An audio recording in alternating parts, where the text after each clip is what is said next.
Short ball put away. He doesn't miss. দ্বিতীয় টি-20তে জিম্বাবুকে 6 উইকেটে হারালো বাংলাদেশ।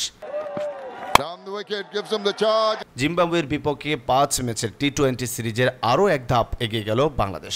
রোববার চট্টগ্রামের জহুর আহমেদ চৌধুরী স্টেডিয়ামে সফরকারীদের 6 উইকেটে হারিয়েছে স্বাগতিকরা।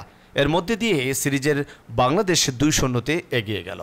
শুরুতে টস জিতে বল করার সিদ্ধান্ত নেয় কাপ্তান নাজমুল হোসেন শান্ত।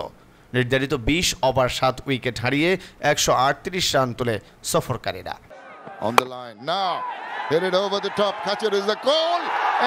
জবাবে ব্যাট করতে নেমে দ্রুত রান তুলতে থাকে তানজিদ তামিম ও লিটন দাস, কিন্তু পাওয়ার প্লের শেষ বলে ফেরেন তানজিদ।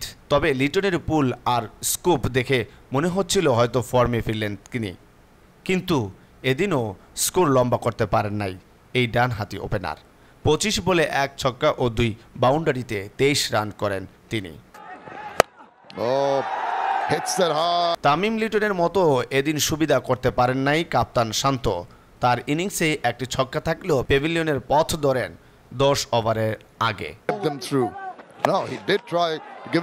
এদিকে মিডলে ব্যাট করতে নামা সৈকত রান তুলেছেন জোরে সোরেই। তবে তাকে সঙ্গ দেওয়া জাকের আলীর বিদায় হঠাৎ বাংলাদেশ শিবিরে চাপ বাড়ে।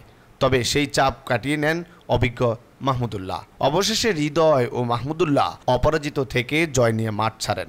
এই জয় পেতে বাংলাদেশের খরচ হয় 18.3 ওভার। ম্যাচ সেরা হন তৌহিদ হৃদয়।